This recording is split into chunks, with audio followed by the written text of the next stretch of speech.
where does hunger come from? Did you decide that you wanted to feel hungry, or is that just a sensation, a motivational drive that appears from parts of your brain that you have little control over? Stephan, welcome to The Better Show. I am so excited to welcome you. Great to be here, Stephanie. We were talking a lot in the pre-show, in the pre-chat before we got started, and I think we're going to have a really robust and juicy conversation around some of the underpinnings of obesity. I think that this is something that is very much misunderstood. I think that there's, and we're going to get into the neurobiology of obesity and the genetics of it today as well. But I think that there's a lot of misinformation, we'll say disinformation, around sort of the origins of it. I think that even when we look in the public health forum, it's very easy to sort of look at, whoever has a large amount of following or who has cultural authority, and sort of follow what they're saying. And as you and I were kind of talking about in the pre-show or pre-chat, not necessarily always correlated with, what is represented in the literature. And so just by way of background, before we kind of get started today, I thought it would be really useful. I'm very familiar with your work and have been for a long time. But if for anybody that's not familiar with your work, how did you come to study, let's say, obesity and the neurological underpinnings of sort of brain derived sort of the hallmarks of obesity? And then we can move into a little bit of what some of the work that you're doing now. Yeah, sure. So I've always been interested in health and fitness, and growing up, I had friends who were in sports with me, and, it was really obvious that some of them had much higher, let's say they had more struggles with their weight relative to me. I mean, we were all going out exercising tons every day. And yet some of them just had a really hard time controlling their weight, whereas I did not. And I've always been interested in science, particularly neuroscience. The brain, more than any other organ, is what makes us who we are as humans. And it's one of the great last frontiers of science. And I think that I always wanted to be a neuroscientist, at least as soon as I really understood what science was. Neuroscience was what really attracted me. And in college, I got a degree in biochem with the idea that that would be a foundation for further studies in neuroscience. And so I went to graduate school for neuroscience at the University of Washington. And at the time I was studying neurodegenerative disease, I hadn't really settled on obesity as my primary topic of interest. And I was working on a neurodegenerative disease called SCA7, which is quite rare. It's related to some other conditions like Huntington's disease that are not as rare, but it's still, it's a rare condition. And I eventually just felt that it was a limitation of what I was doing, that it wasn't going to affect that many people, even if we managed to find a cure, the number of people who would be cured was relatively small. And so I decided I wanted to do something more impactful. And around that time, I was just learning more about neuroscience and how many things the brain regulates. I mean, the brain's really got it has effects on every part of our body, right? And it's regulating a bunch of different things. And I started learning more about how it regulates appetite and how it regulates body fatness. And I learned that there is a system in the brain that actually actively regulates your body fatness, which was not something that I knew before. And I think it's not something that most people know even today. And the evidence for this goes back 160 years. So there's actually quite a bit of evidence for it. We even have, down to the cellular and molecular level, we know a lot about how the system works. And so I thought that was really fascinating. Okay, well, suddenly obesity is kind of a biological regulatory problem. Maybe it's not just about this passive outcome of our behaviors is a biological regulatory problem. Not to say that it's not related to behavior. And so I then I decided to take a little career trajectory change. And so I did a postdoc at the University of Washington in the neuroscience of obesity with Mike Schwartz, who is a leader in that field. And then, I started learning more about that from the kind of, scientific insider perspective. And the information was just so fascinating and so important that I felt compelled to start sharing it with people. And so I started writing about it a lot on my blog. At the time was called Whole Health Source. And it started getting traction with people. I think, there's just all this information that was coming from the scientific community that was not trickling down to the public. And it was really important, really interesting stuff.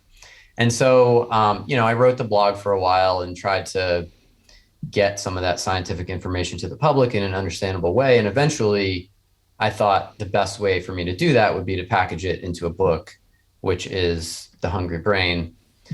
And and so that kind of got me to the book. And since then, I'm no longer in academia, but I'm continuing with kind of science communication, as well as kind of work around information quality and misinformation.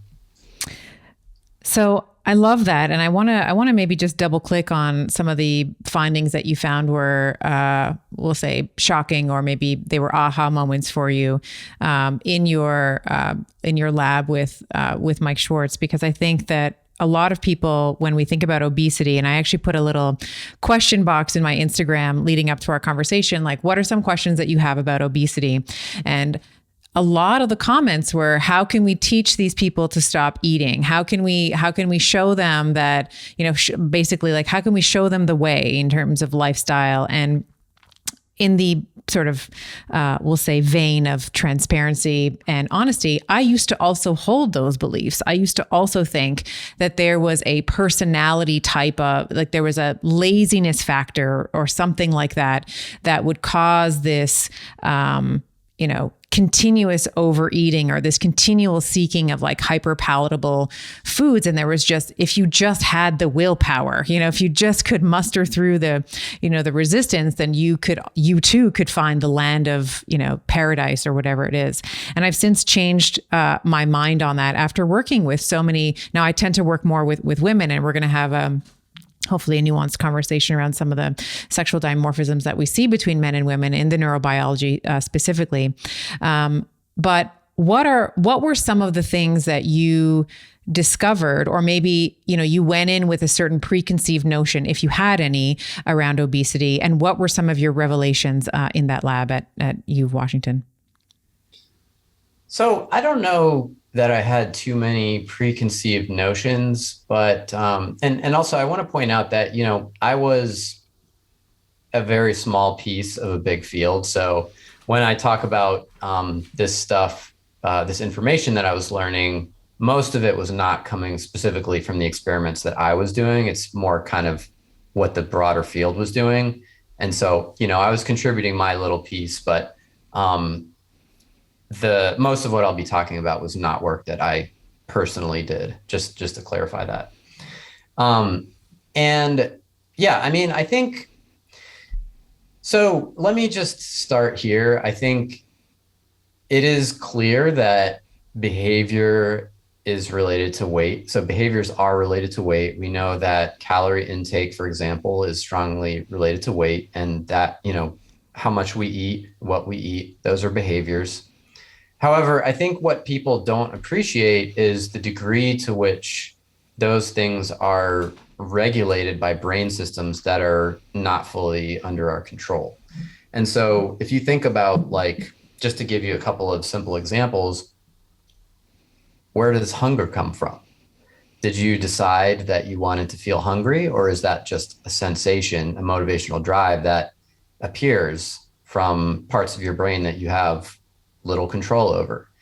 What about a craving? Like, if you see a cookie on the counter or you smell, brownies in the oven, did you choose to experience that craving and have a strong motivational drive to eat those brownies? No.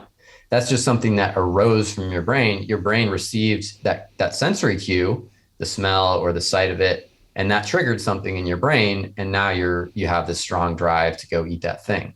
So the brain just regulates a ton of different things. It regulates your heart rate, it regulates your digestion, your blood pressure. Like there's all of these things happening in the brain, including a lot of the underpinnings of your cognitive processes that we're just not aware of and not in control of.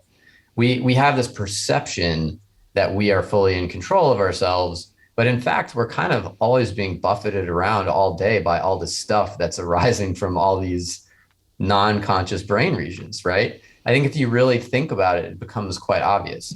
And so this leads to what I think is a pretty amazing conclusion, and that is that our brain is often in conflict with itself in terms of our eating behavior and our weight.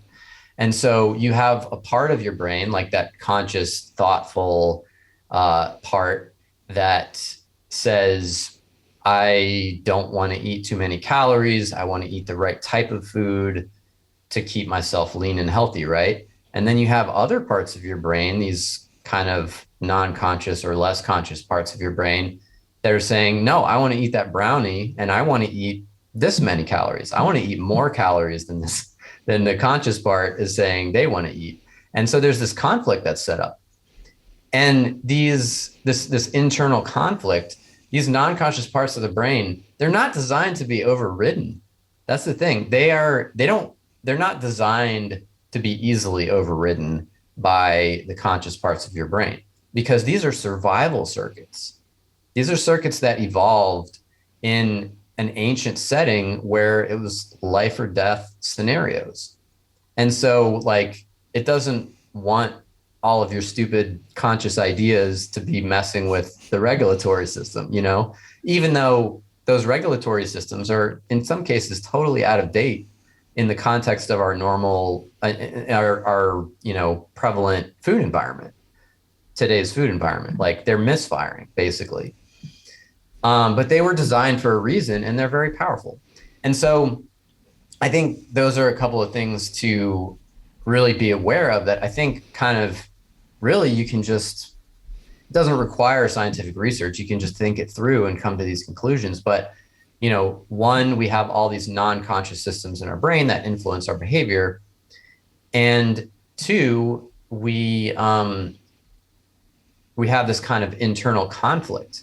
And I think when people think about it, they realize this, like, especially people who have dieted a lot, they know that feeling of internal conflict. They know that feeling of having to fight themselves, having to fight their own urges of hunger and cravings, etc. And so those are a couple of things. Another thing that I think is really important for people to understand is the fact that there are regulatory systems regulating your body fatness. There are regulatory systems regulating your appetite, regulating what and how much you crave. And all that stuff is strongly genetically influenced. So, I think, again, I don't think we even need a lot of science to demonstrate this, but science certainly supports it, that some people are just much more prone to obesity than others, just by the way their DNA blueprint is operating. Some people can eat practically whatever they want. They don't have to worry about it, and they are never going to develop obesity. Other people are really concerned about weight gain and are trying to eat a healthy diet, and yet they're gaining anyway. And so there are different propensities to weight gain that people experience. And that doesn't mean that your choices don't matter. It doesn't mean that your behavior doesn't matter, but it does mean that all of those things are influenced. They're being pushed in a certain direction by your genetic propensity. And in fact, if we look at twin studies, we see that, so these are studies that one of the ways that researchers try to tease apart how much of something is genetic versus environmental what you see is that these twin studies suggest that 70% of differences in body fatness between individuals is determined by genetics. 70, 70. 70. Yeah. And I want to acknowledge there's some debate around that. Some people argue it's lower, but like pretty much the lowest it could possibly be is like 40%. So any way you slice it, it's big. Like genetics are a major determinant. And we see, it runs in families. Even kids who are adopted, so they're put into a completely different family structure, completely different environment of diet and lifestyle and whatever, they tend to have body fatness that is more like their parents than their genetic parents, than like their adoptive parents. So genetics is really powerful. So I think that's another thing for people to understand. And this relates back to the point that you made, that about like, if we could just give them the right information, maybe this problem would be fixed.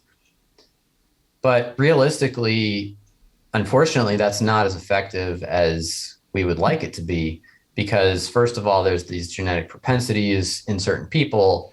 And second of all, it's a regulatory system and it doesn't want you to lose weight. So this is part of understanding that there is a regulatory system regulating your body fatness, is that once a person develops obesity, their brain is regulating to the obese state and it will resist weight loss. And this is a really cruel or unfair feature of how this regulatory system works, is that a person with obesity who loses weight, their brain reacts with a starvation response, just the same way that a lean person's brain would react if they were to lose weight. So what you see is an increase in eating drive, a decrease in metabolic rate, and a bunch of other things, that programs that the brain activates to get that fat back. And once they regain the fat, then the program turns off. It's just like your thermostat turning on when the temperature goes down, and then it turns back off when the temperature gets back to the set point on the thermostat, right? That's how the system operates. And so you see this in studies of weight loss in people with obesity. Is you give them a weight loss intervention, and it's the same for anything. It could be low fat, could be low carb, could be, plant-based diet, could be anything. They lose weight, you get maximum weight loss around 6 months, and then they typically regain most of that weight over the next year or two. And that is in large part because we have this regulatory system. If we didn't have a regulatory system, you could just lose weight and then just cruise at that lower weight. There wouldn't be anything pulling you back up to your former weight. But that is what we observe, is that you get pulled back up. So those are a few things off the top of my head that I think are really important to understand. I guess the last thing I will say, this is relevant to this debate of what exactly causes obesity and what is the regulatory system that really matters. If you look again at the genetics of obesity and you say, not just how much of it is genetic, but what are the genes that are causing some people to be fatter than others, there's tons and tons of genes that are contributing, usually a very small amount each, but most of them are related to the brain. So most of them are related to how your brain was constructed during development and how it operates now. The neurotransmitters, how your synapses form, all of this stuff related to how your brain functions seems to be the primary thing in the genetics that matters, that makes some people fatter than others. And so I think this is a key point to understand. I think most people don't know that obesity and body fatness really revolve around the brain and brain activity more than any other organ. Yeah, so I think that that's definitely worth underlining when we think about behavior. Behavior is always downstream from a brain-based activity. So we're going to get into some of the thermoregulatory aspects of that today. And I think, when we talk about the genetics, of obesity, if you just think about this from a natural selection point of view or from an evolutionary point of view, like it wasn't always that there was Uber Eats and McDonald's and Starbucks at every corner. There were long periods of time where you had, hundreds of thousands of years where you had nomadic tribes and you didn't have a guarantee of when your next hunt or your next kill, or, you could harvest whatever berries or whatever from the land that you were staying on. So it made sense that natural selection would select for genes or a propensity towards holding on to adipose tissue as an advantage. And, I can say from my babies, when, we want fat babies, we want, and we even celebrate them, right? Like when my kids were little, man, those little rolls on their legs, like I would chew on them. Like they were so delicious, right? And we don't want small little babies. We want like chubby babies. Again, from that, like looking from that evolutionary lens, that would confer, a likelihood of survival if you have a baby that has, a little bit more padding on him or her, let's say. Yeah, I mean, that's an excellent intuition. Sorry to interrupt. I just wanted to make one little point here that you might find interesting. So some of the work that I do, actually most of the work I do, is in global health. And there's a very strong correlation between body weight, like body fatness, basically, and death risk in low-income countries. So being underweight is a huge risk factor in children, specifically, I should say, for dying. And so I think, we have this intuition that you're talking about, that fat babies are good. And it turns out there's a really, really good reason for that. It actually is really, really good in terms of survival. And the data show that really clearly. Thank you. Yeah. And I think that, kind of continue on that thought. So if we're selecting for genes that are going to have a propensity for, we'll say, fatness or increasing adiposity in the individual, then you mix that with an environment, let's say, that's inherently fattening. So now we have food on our, like you can pull up an Uber Eats or whatever, or you can go to the drive-through and you have food within, let's say 20 to 30 minutes. That's hyper palatable, which we'll talk about. But it makes sense that now we have a society that is obese because it's just the, you had the nature, right? You had the gene sort of propensity, and now we have the nurture. We have the environment that is we'll say easier for those genes to be expressed. And it makes sense why, I mean, I don't know what the latest numbers are, but I would probably guess somewhere like 50 to 60% of the, at least American and Canadian population. I know the Canadian, which is the country that I'm from, Canadians, we're about 62% is the country's considered obese. Obese, and then of that 62%, I believe it's like 30% is considered morbidly obese, and that's classified based on BMI, which we can talk about. Are you sure that's not overweight? Because I know in the US, the obesity stat for adults is 43% is the latest. And I think it might be overweight. Lower. Yeah, I can fact check myself on that. Yeah. Yeah, I think that would make sense for the figure for overweight. Or I should say overweight and obese. Overweight and obese. Okay, yeah. So let's talk a little bit about how that has changed over time. So I would assume that if we went back, call it 10,000, 100,000, 300,000, you're not going to, years ago, you're not going to find large percentages like 40, 50% of the population considered overweight. So what, is it just the environment that has changed? Like, what do you think has happened to the obesity rates? Let's say, even if we look at the turn of the century, let's not even forget about the tens of thousands of years ago. Let's even just look at the 1900s, let's say. What do you think has changed in terms of what is sort of the progression, let's say, of obesity rates from our early ancestors, maybe the turn of the century, and up to current day? So I think we should go all the way back like thousands of years. I think we should start there because I think it's really important for the evolutionary context that you're talking about. Sure. To kind of, put this into a big frame. So we don't know exactly how fat people were 10,000 years ago because that's something that's very hard to tell from the archaeological record. But we do have people in the historical record, and even still cultures still existing today, that are living in a way that is broadly similar to how our distant ancestors lived. So hunter-gatherer lifestyle, which our ancestors would have all been living prior to about 12,000 years ago. And what you see is in hunter-gatherer cultures, obesity is basically non-existent.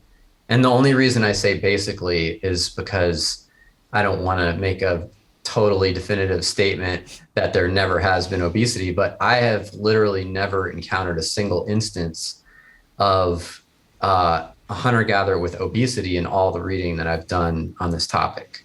I should say a hunter-gatherer living a completely traditional hunter-gatherer lifestyle. Okay. Of course, when they start to move to a more industrialized lifestyle, then they do develop obesity. But hunter-gatherers basically do not have obesity. And you could probably find a couple here and there who would be considered overweight, just barely. And usually people reach their maximum body weight around peak reproductive ages, which is kind of interesting. And this is true for men and women. And then they actually lose weight from there would be the typical thing that you see. And so, and that's in stark contrast to what we see in affluent industrialized countries like the US and Canada, where people continue to gain weight through their 60s. They get heavier and heavier. So that's not at all what we see in hunter-gatherer and subsistence agricultural populations. They max out around like their 30s, and then they in like their 20s and 30s, and then they go down from there through old age. And I'm sorry to interrupt you. Is that a decrease we're talking about a decrease in overall weight, or yes. Are we slicing up like lean body mass? Because I would assume like a 30-year-old man is going to be able to carry like a caribou or whatever, or maybe not only one man, but like Correct. Several men can carry like so they're going to have a lot more musculature, let's say. Do they lose that as well? Yes, correct. So what you see is that body fatness seems to be fairly stable over that period of time. And I'm speaking from a very limited sample here because there's not a lot of body composition data. So I'm generalizing from just a couple of instances. So take it with a grain of salt. But from what I've seen from these couple of instances, body fatness actually remains pretty stable in these hunter-gatherer groups with age, but you see a progressive decline in lean mass. And, this is the same thing we see in affluent industrialized populations. Even people who take care of themselves and are physically active, they are going to lose muscle mass as they age. It's a natural part of aging. And so I think that's what we're seeing is that's just a natural process. Even though these people are still fit, they just have a gradual reduction in lean mass over time. And so you see that their body mass index goes down. Body mass index, just for people who might not be familiar, is weight corrected for height, basically. So their body mass index goes down, but it seems to be not because of changes in body fatness. They're staying pretty much lean the entire time, and not getting leaner. They're just gradually reducing their muscle mass. So that's kind of what I think of as kind of the typical, like the ancestral human pattern of body composition changes with age. Like I think of that as the human norm in terms of what is biologically normal as opposed to statistically normal in 2022. And so that's just kind of the context. So basically obesity back then essentially did not exist or was very, very rare as far as we can tell.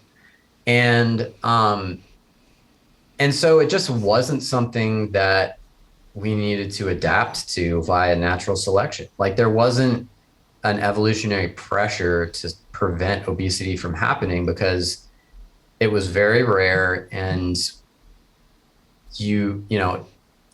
life was a struggle to get food. And I don't mean that we were always like on the brink of starvation, but you have to work hard. That was your job. That was your job to get food. and you had to work at it pretty hard just to survive and reproduce. And so I don't want to say that their lives were like, a terrible struggle and miserable or anything, but it was hard work just to get that food. And so that's the deep context. So now if we move to more recently, if we're talking about like 1900 in the United States, we start getting some data on what obesity rates were like. There are some data from white Civil War veterans from 1890 and 1900. These were middle-aged white people. And what we find, I don't remember the exact numbers off the top of my head, but something like 1 in 17 of them were classified as having obesity. It was like very low percentage compared to today. If you have my book in front of you, maybe you can correct me on that. I can probably find it. Yeah, if you give me a minute. I have it right here. Yeah, there's a graph. You could even hold the graph up. But anyway, way, way lower than today, like much, much lower. Obesity was not common among middle-aged white men at that time. We can say that. And if you look at the same demographic today, middle-aged white men, I think the obesity rate is probably around 50%. So probably like 1 in 2 middle-aged white Americans today have obesity. And we see that we start getting, so those data back in 1900, it's kind of like little smatterings here and there. It's not great data. We don't have other demographics, for example, and it's not a really representative national sample. So you could say like, you could argue with those, but we start getting really good data in the 1960s from the NHES surveys, which became the NHANES surveys, which are conducted by the Centers for Disease Control. And in the first surveys that they put out, the obesity rate in the 1960s, the early 1960s, was in the like 12 to 13% range, if I'm remembering correctly. Yeah, 12%. And it was in your book, 12%. Okay, thank you. Yeah, and what you see is there's this. So the first point I want to make is we had already probably gotten fatter by that point, because that number is already a lot higher than it was in 1900. If we believe those 1900 data, which 1 in 17. Broadly speaking, yeah. Okay, thank you. Yeah. Which broadly speaking, I do believe. So we already got fatter by 1960. And then what you see is we continue to slowly get fatter through the 1970s. And then sometime between the mid 70s and the mid 80s, there's this spike that happens, which we call the obesity epidemic, where the rate of increase accelerates. And so suddenly we have this big jump that happens in the 80s and 90s, and that is continuing to this day. Like, it's kind of crazy that it hasn't really slowed down very much, maybe a little bit, but barely. And that's what we call the obesity epidemic. And so between the mid 70s and today, we went from about 15% of people having obesity to today about 43% in the United States. And that's the adult obesity rate, by the way. So it's people 20 and over. And if we look at actually the lifetime rate of obesity, so the likelihood that a person will develop obesity at any time in life, it's actually over 50%. So more than half of Americans in the current situation, unless something major changes, will develop obesity at some point in life. And just to clarify, I'm not talking about, this is not even including overweight, which is a body mass index of 25 to 30. This is only people body mass index of over 30. So people who have obesity, not just a few extra pounds. And they've changed the BMI. So it used to be, well, I think it's still the same. Like underweight is less than 18.5, overweight or obese is over 24.5 or 25. And then it's like mild, moderate, and then marked obesity, or, I forget the way that they classify it, but it's, correct. Yeah. Yeah. There are classes, class 1, class 2, class 3. So Okay. 30 to 35, 35 to 40, 40 and higher. And yeah, I mean, they created this class system because so if you look at the way that, I'm going to get a little bit technical here, but if you look at the distribution of body mass index, like a graph of number of people versus body mass index, you see that the biggest changes have actually happened on the far end of the spectrum. So the heaviest weights have increased proportionally way more.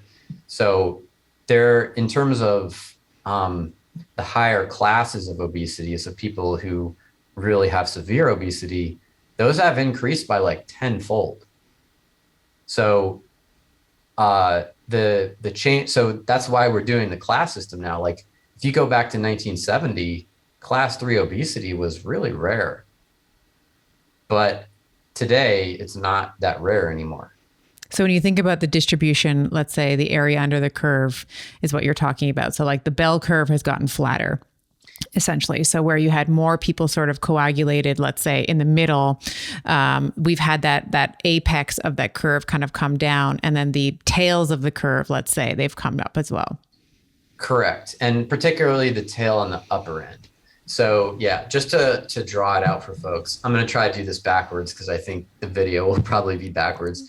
If we're looking at the graph, like if everybody is close to the same BMI, you get a real tight peak like that, right? Real tight distribution. But if now it spreads out and you have a bunch of people who have severe obesity, then the curve starts to look more like this. You get a tail on the high end. And that's what has happened. The curve has kind of flattened and spread out on the high end, and that causes disproportionate changes in the high end of things. So severe obesity, or that's not the right term, but more class 1 and obesity 2 and has increased to a greater degree than obesity generally has increased. And it's interesting because when you think about the 1960s, and you said, we had already gotten bigger at that point, at least from a societal perspective, you can say, well, the advent of processed foods from the world wars, like they had to be able to feed the soldiers. So they came up with these like packaged things that could, have a really long shelf life that could, you could spend days and days and days on the shelf without spoiling. They realized, hey, we could actually give this to the, the American people as well, right? To society. So that maybe is one contributing factor.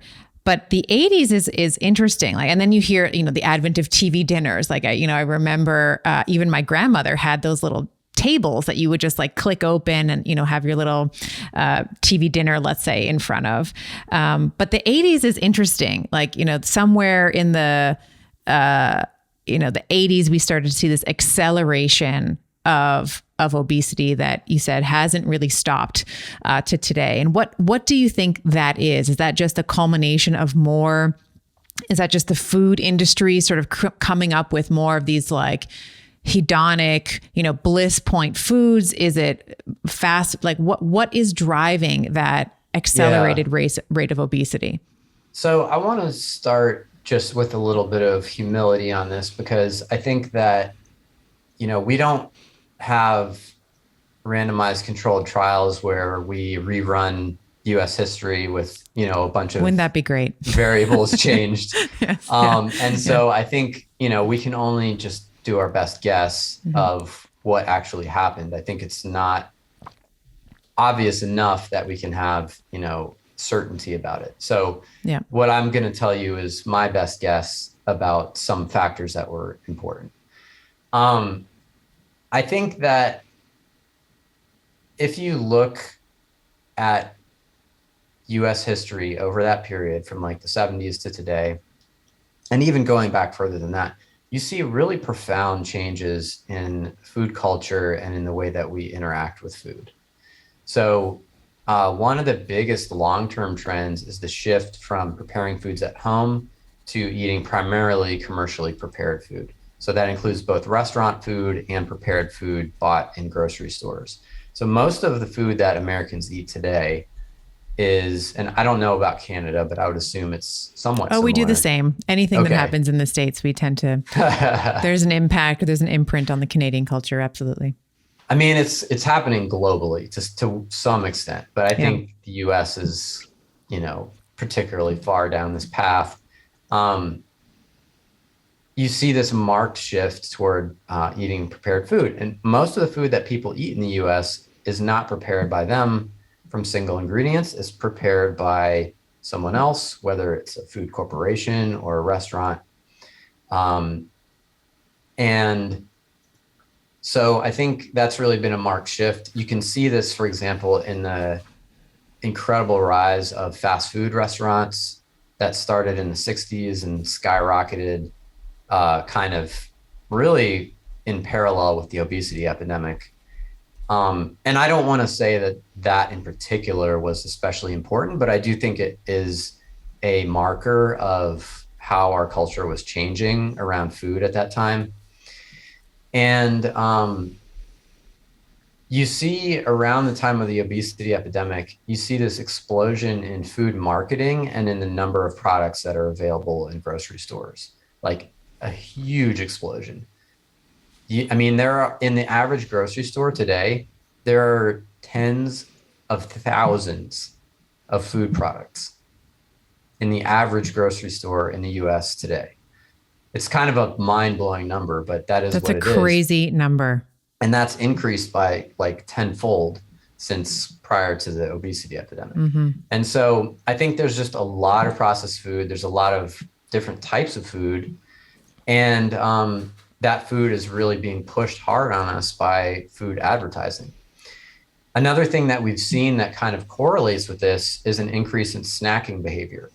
So if you look at, I should have said this first, but there's an increase in calorie intake, daily calorie intake that corresponds with the obesity epidemic. In the 80s was the 5 meals a day plus snacks, right? It's like fuel the metabolic fire with all those little snacks through the day. Was that a thing that was promoted? Absolutely. It was like, it was low, what was it? Low fat, high carb. It was like high carb, low fat.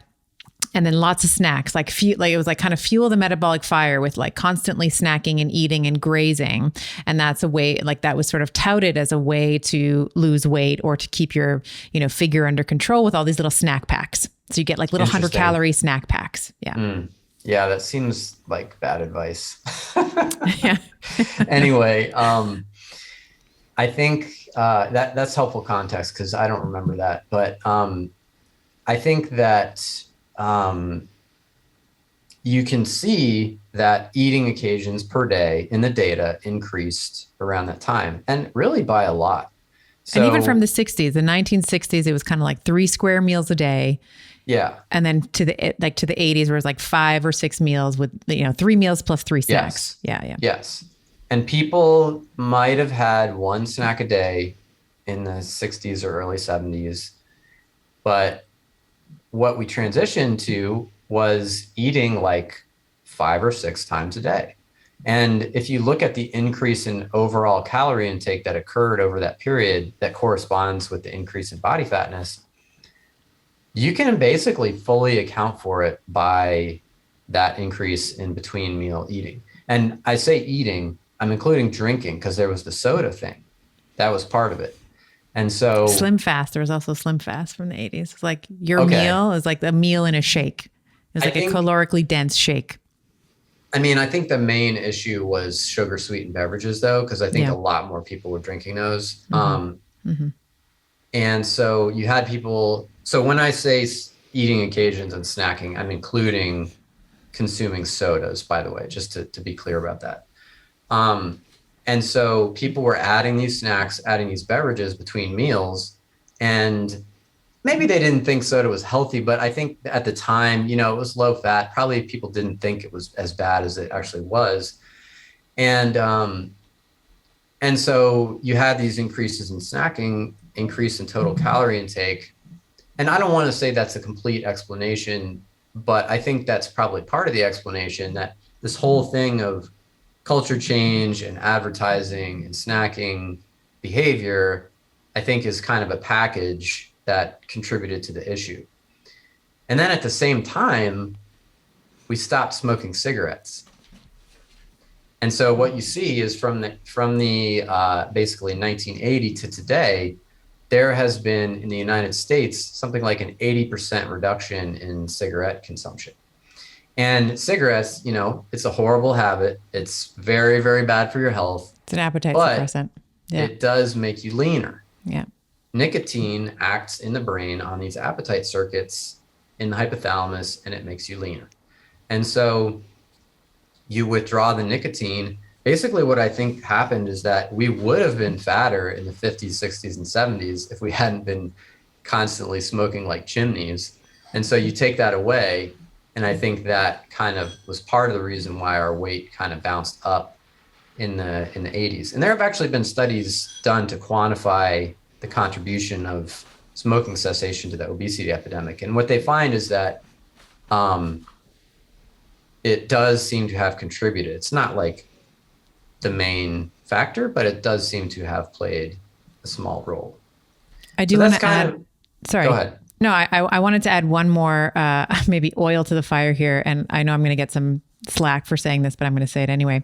I think that there's, you mentioned that we moved generally from cooking in the home to consuming processed foods and restaurant foods and prepackaged foods and things like that. And I think that, in the 80s, we also saw, in the 60s, it was like, leave it to Beaver, mom's at home, she's cooking the food and all that. And then we have women entering the workforce at a much higher percentage in the 80s and 90s and beyond. Of course, now it's just like common, we have women like myself and many others who are in the workforce and have careers that they love. And I think that also has contributed to it, because the primary person who would create these meals at home is mom, is the woman. And I have cousins now, not throwing shade, I love my cousins, but some of them are like, they take pride in the fact that they can't boil water. It's like, I don't do that. That's not me.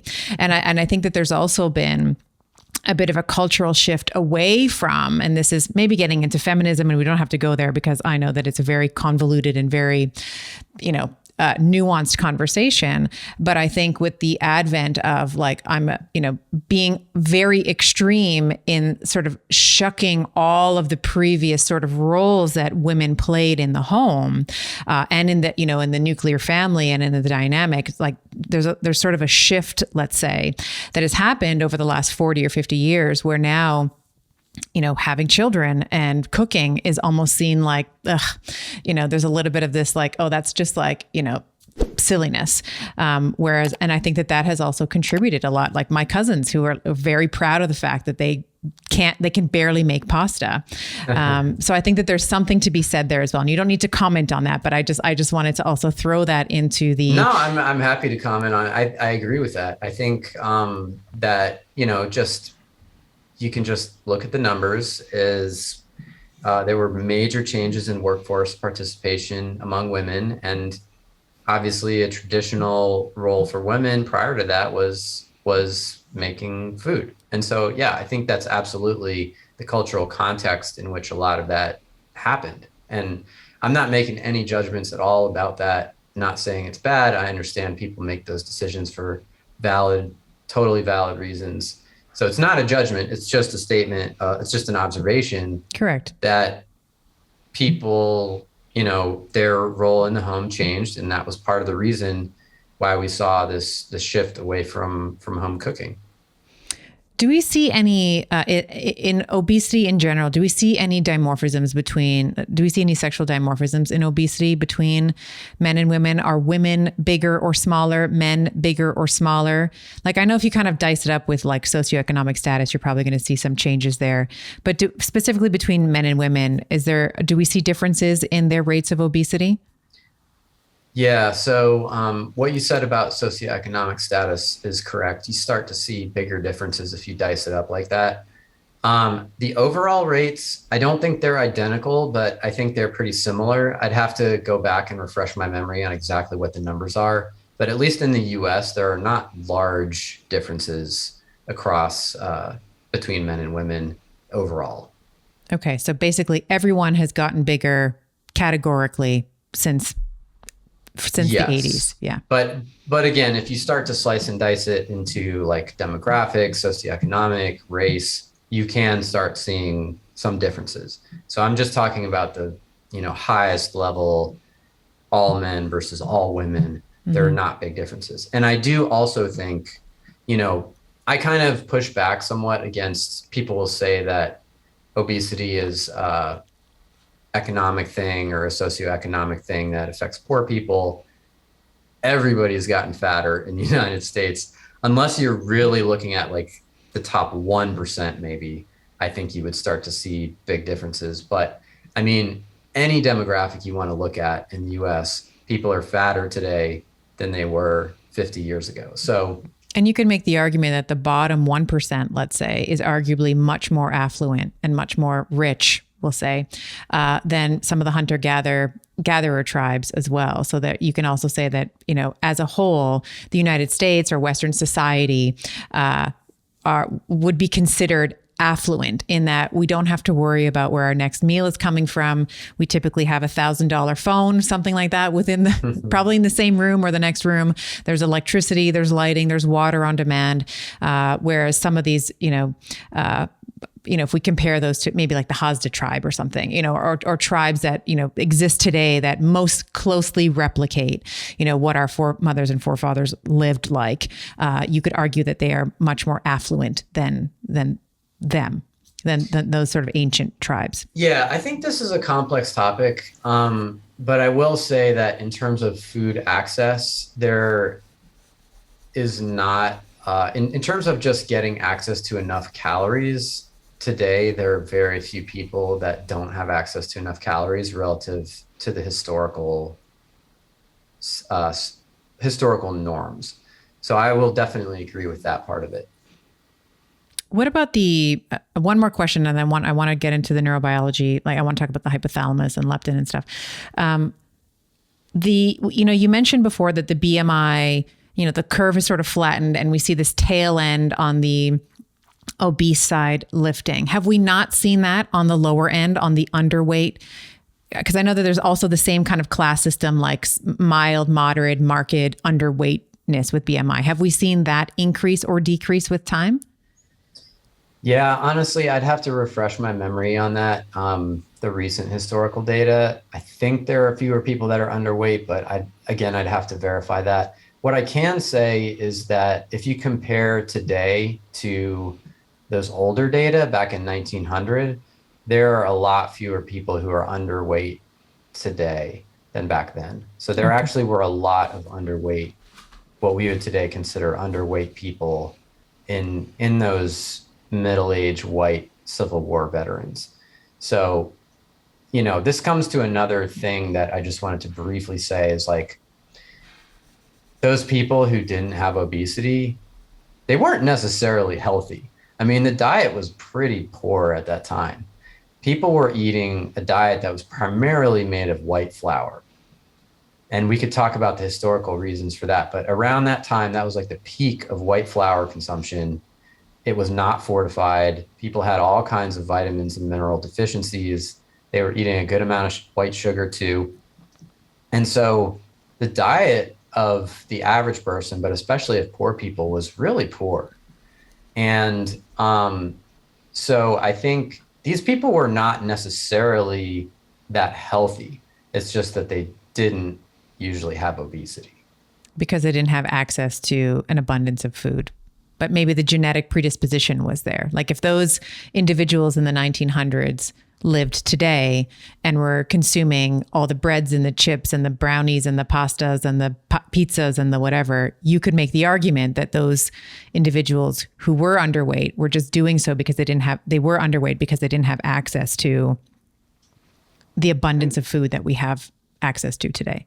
I think I would rephrase that somewhat. So I think you could definitely make a very strong argument that they weren't lean just because of their genetics, because genetics hasn't really changed since 1900. The thing that's changed is our environment.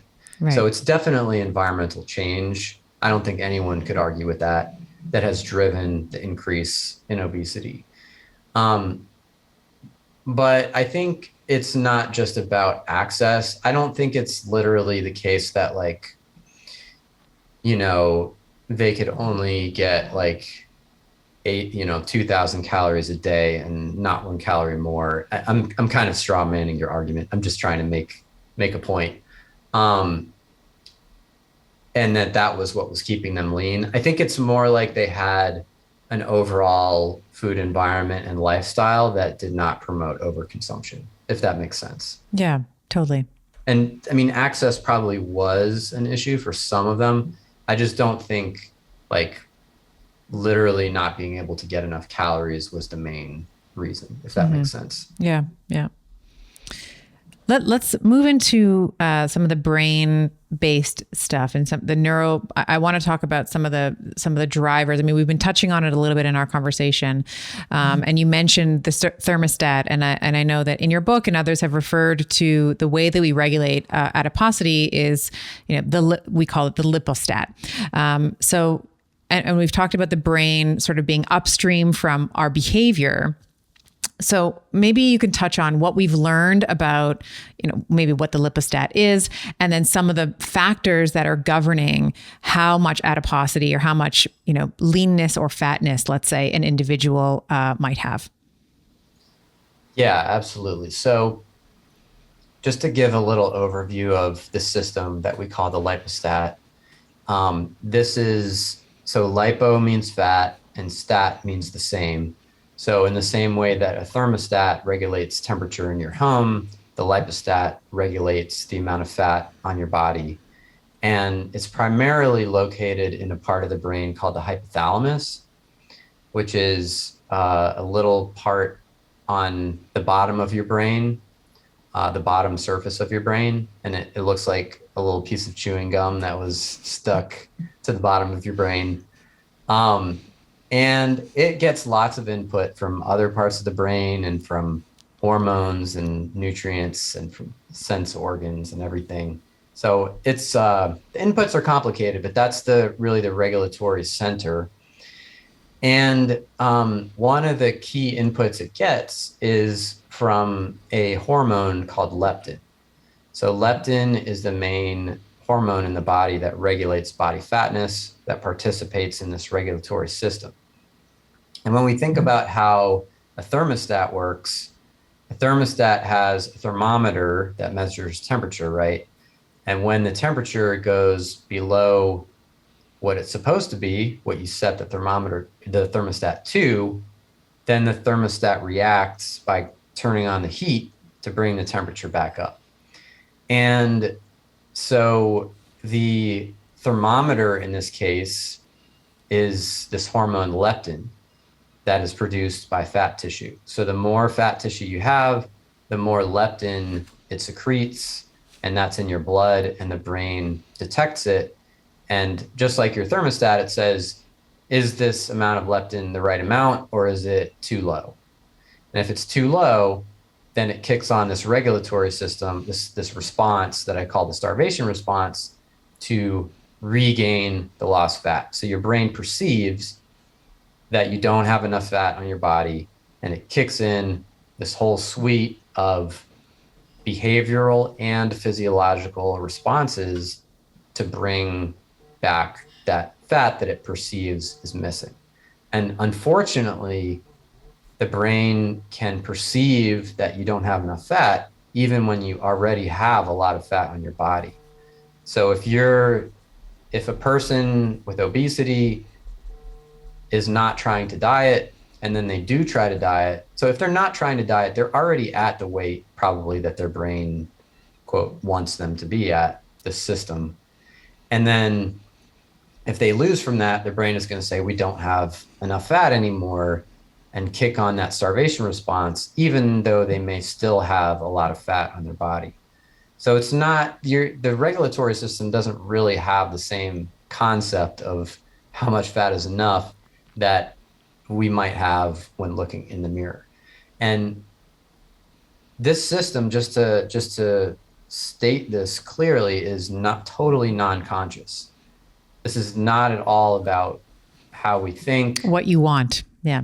about what we want. Yes. This is all happening non-consciously and influencing, pushing our behavior in one direction or another. And so, like, a person with obesity who loses weight, it's not like the system is holding a gun to their head and saying, like, eat this food or else, but it's really pushing them pretty hard to eat that food. Like, if they really had to, they could, you know, not, they could just stop eating before they were full at every single meal. But that's not so easy to do, right? Day after day after day. It's like, imagine yourself being thirsty all the time. For maybe someone who's never dieted could imagine it this way. You're thirsty all the time and you're never drinking enough water to feel satisfied. You could do that for a day. You could probably do it for a week. Maybe you could do it for a month. Could you do it for a year? Probably not. Or right? forever. Yeah, or forever. Exactly. Yeah. And so that's the problem here. And so I hope for people who don't have obesity that just gives a sense of like what it's like to try to lose weight and how these regulatory systems work and how they're not forcing us to, they're not like, it's not like a no choice situation, but it is very difficult to resist these urges that are coming up from these non-conscious brain systems. So I think in terms of you asked me what tends to push weight up. Is that correct? Yeah, I wanted to just have a general overview of the lipostat, and then what are some of the circulating factors that kind of govern it and influence it. So you touched on leptin. Yeah. Yeah. So I think leptin is the biggest one, and I think one kind of area of uncertainty that I want to highlight is, we can think about this regulatory system. It could regulate in either direction, right? It could stop us from losing weight, and it could also resist weight gain. And there's actually evidence that it does both, just like if your thermostat is hooked up to heat and air conditioning, it could resist temperature changes in either direction, right? So there actually is evidence that the lipostat can resist weight gain to some degree as well. It just seems like that it doesn't work very well. It doesn't work nearly as well as the other direction. And it probably varies a lot between individuals. Like, I think some people, it actually does resist weight gain pretty well. And some people it does not. And obviously, for the average person, it's not working very well at preventing that kind of gradual weight gain that we see over the course of the lifespan in affluent, industrialized countries. But we do see in short-term overfeeding studies that people actually do, after they stop overfeeding, they will pretty quickly lose most of the excess weight they gained. And they'll really be like not hungry to the point of nausea for a few days, at least, after they stop overeating. So there is some kind of system that seems to be pushing back, at least in some people and to some degree. It's just not really very effective at stopping that kind of long-term weight gain. So the reason I went on this little tangent was just to say that we know a lot more about the system that resists weight loss and how that works than we do about this weaker system that seems to resist weight gain as well.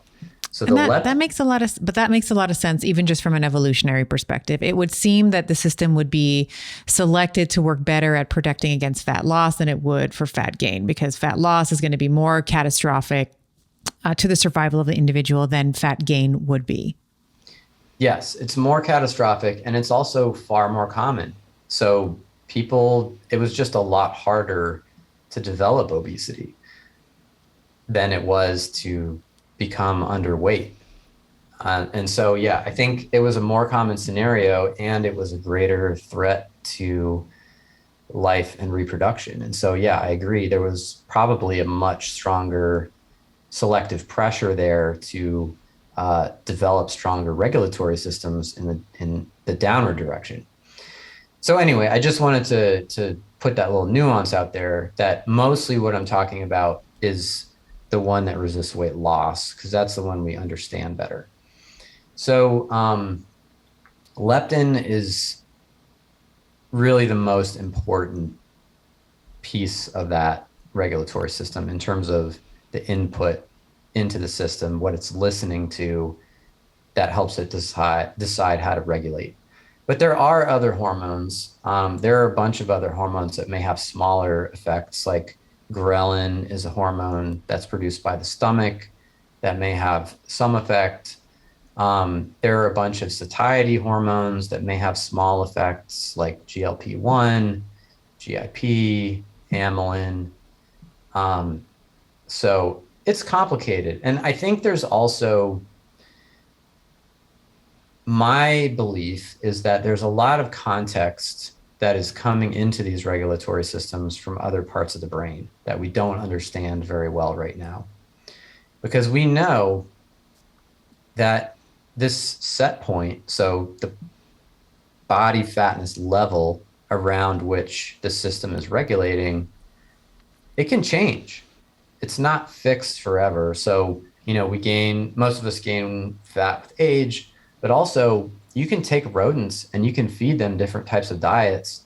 And not only will they gain or lose weight, they will actually change the body fatness level around which they're regulating.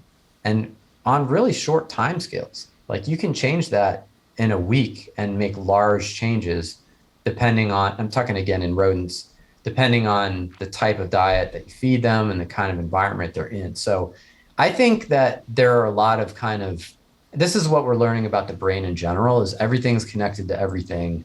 And there's a lot of systems that we thought were simple, hypothalamus and the leptin goes in and that does the regulation. Really, there's 10 other things that are going in that we don't understand very well, but that help the organism adapt to different environmental circumstances that it might find itself in. So that's a little more speculative, but I think it will end up being important, which is why I mentioned it. I think this is so interesting. And I agree with you. I think that there's a lot of different things that are going into the system that are driving some of these outcomes, which is why when we see shows like The Biggest Loser, where, we have these morbidly obese individuals, overweight individuals, they're just being yelled at for 8 hours to run on a treadmill or whatever.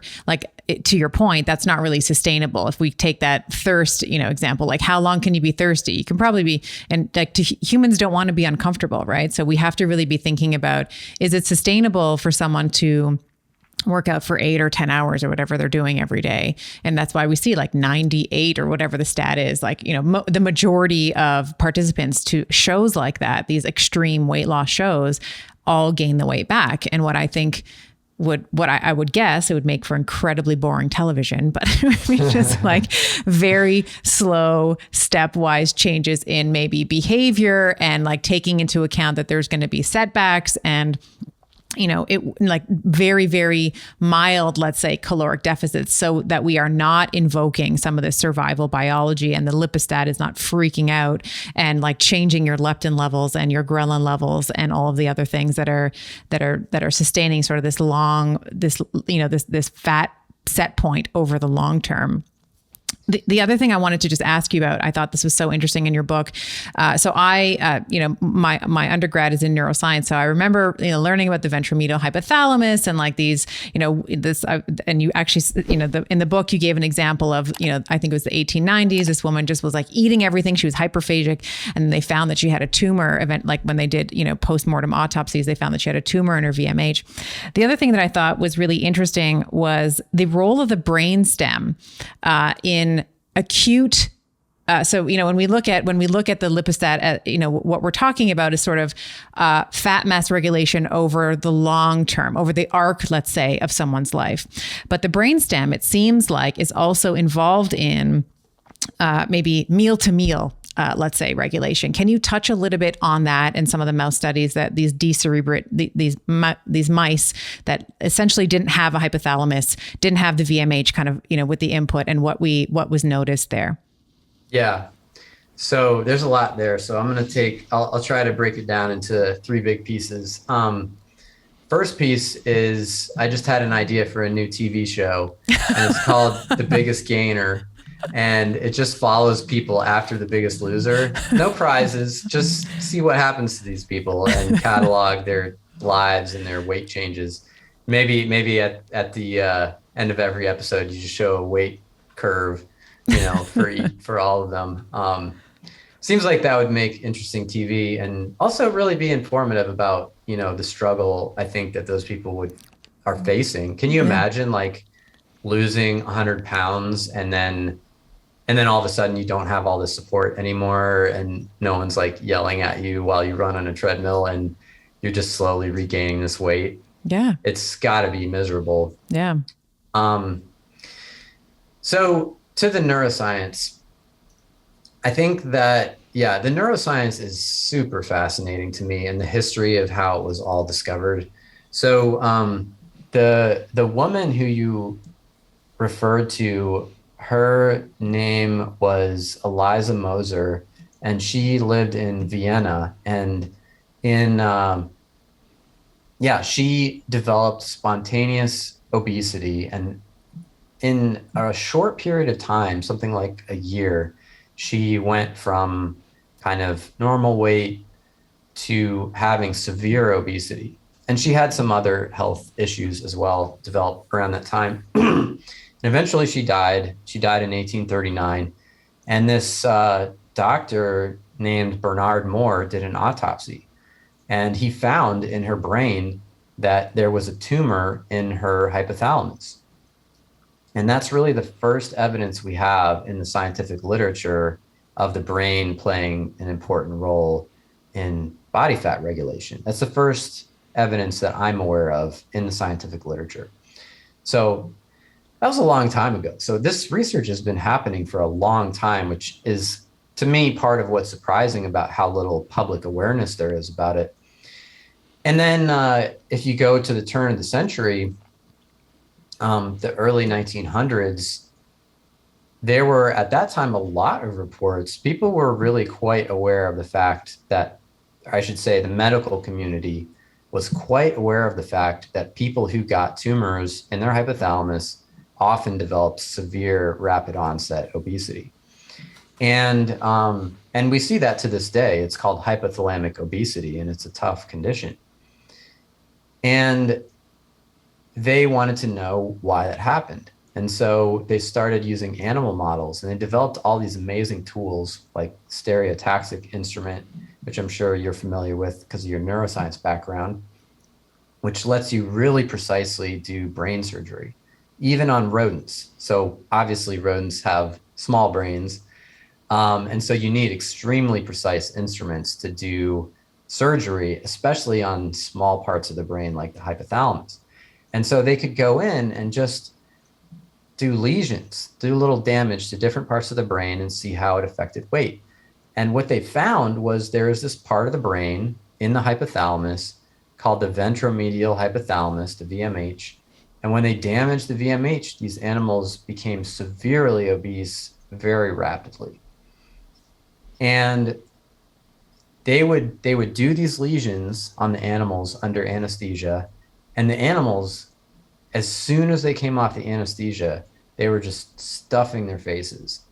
And if you didn't give them any food, they would eat anything that was around. They would eat their bedding, they would eat non-edible, they would just work as hard as they could to get food into their bodies. And they would continue gorging until they became quite obese, and then their appetite would kind of level off. So it was like their regulatory system all of a sudden wanted them to have obesity. And since then, we've done tons of research, and the tools we have today are like a million times more sophisticated than just going in and blowing stuff up in different parts of the brain.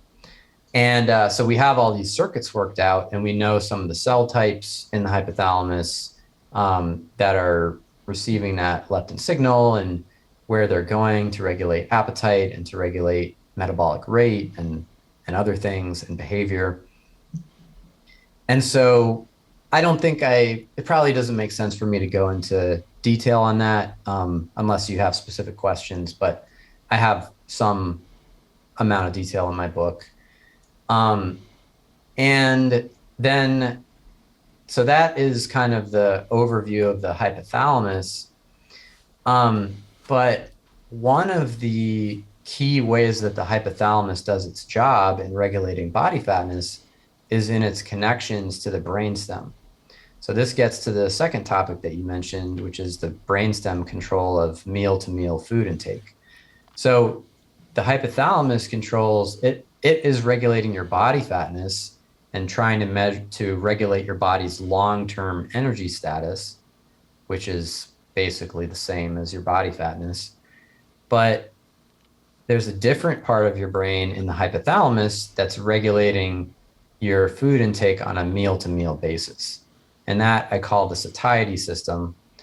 And that is really, not surprisingly, it has really strong connections to your digestive tract. So it's getting lots of information from sensors in your mouth and nose, from your stomach, from your small intestine, getting lots of information that goes up your vagus nerve, plugs right into your brainstem in a location called the NTS.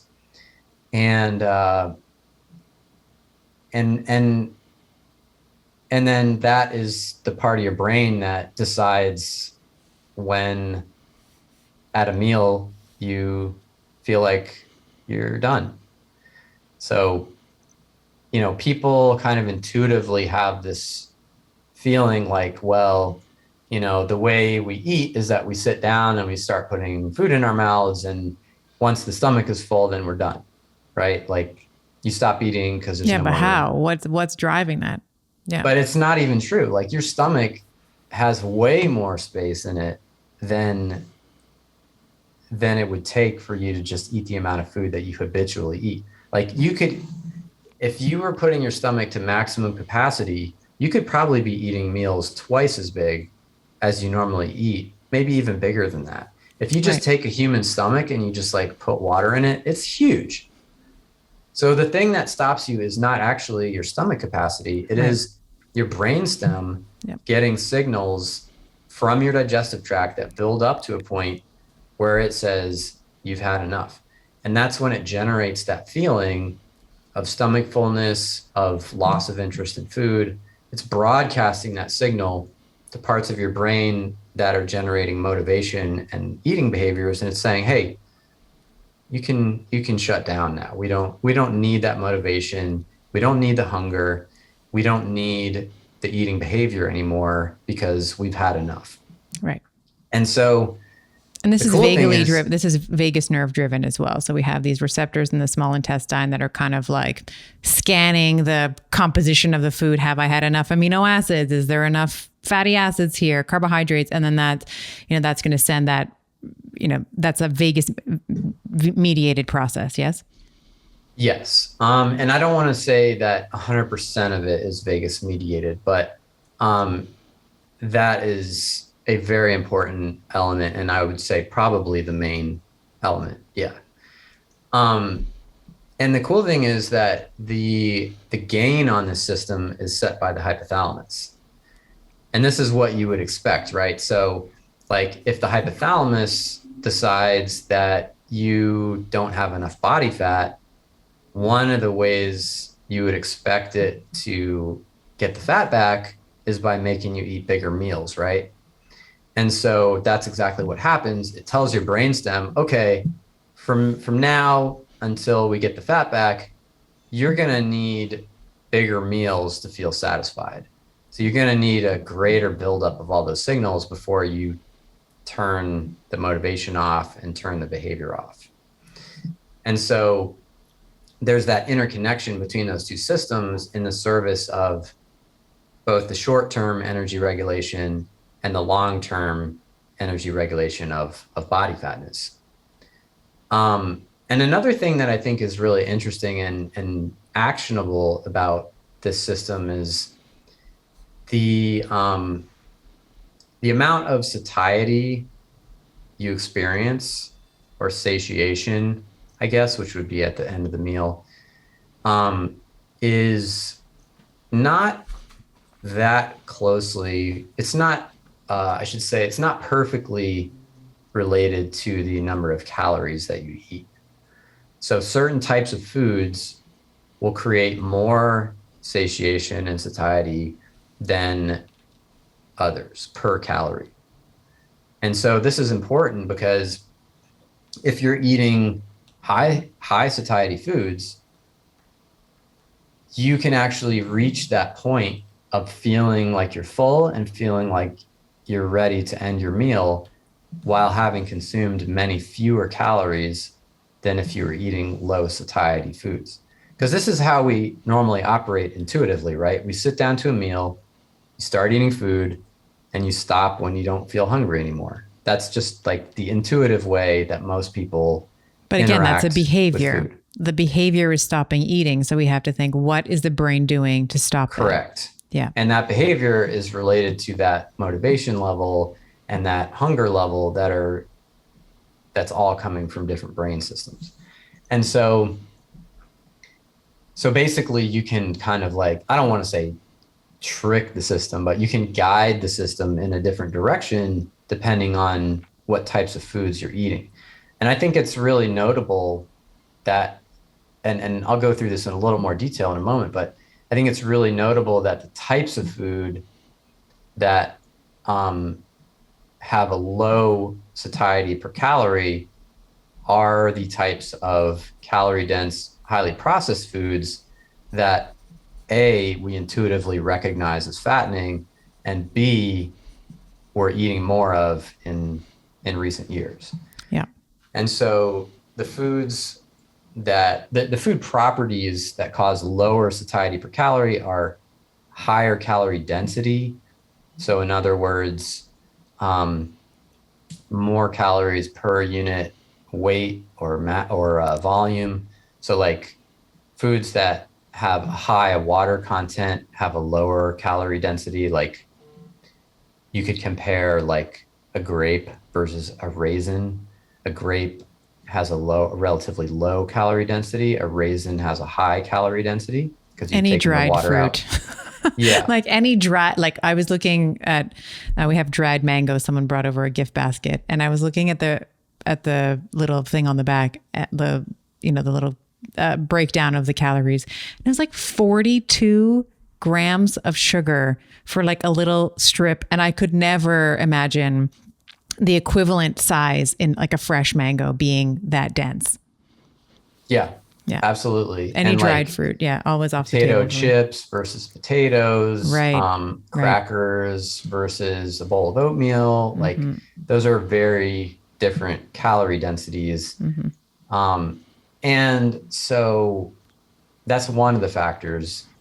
So the more basically water and fiber you have in there that is associated with the calories, the more full you're going to feel per unit calorie because your stomach is getting expanded by all this other stuff. And that's one of the signals. That stomach distension is one of the signals that goes up and tells your brainstem that you've got food in your digestive tract. Yeah. And then there's also, I mentioned the fiber content. There's also protein. So higher protein is higher satiety per calorie. And then there's palatability. So foods that taste really awesome are less filling per calorie. It's almost like your brain takes the brakes off because it perceives this as a highly valuable food. And so basically, if you put those together, what foods are high calorie density, high palatability, low fiber, and low protein, we get, a bunch of stuff that we would call junk food, like brownies and pizza and potato chips and candy bars. Even I think Lay's potato chips, like I bet you can't eat just one. Like that's the tagline. Yeah, that's right. And they're right. Yes. Yeah. And so, and on the other hand, if we look at foods that have higher excuse me, talking too fast, higher satiety per calorie, these are things that we mostly would recognize as healthier, unrefined foods. Things like fresh meats, oatmeal, fresh fruit, um, other types of whole grains, vegetables. These are all foods that are on the other side of the spectrum that are more similar to what our ancestors would have regularly consumed, and that allow us to experience satiation with a lower calorie intake, such that we're not hungry at the end of the meal. We ate as much as we needed to feel comfortable, but we've consumed fewer calories. But you can't binge on it. Like, I don't know anybody that can binge on broccoli. Right.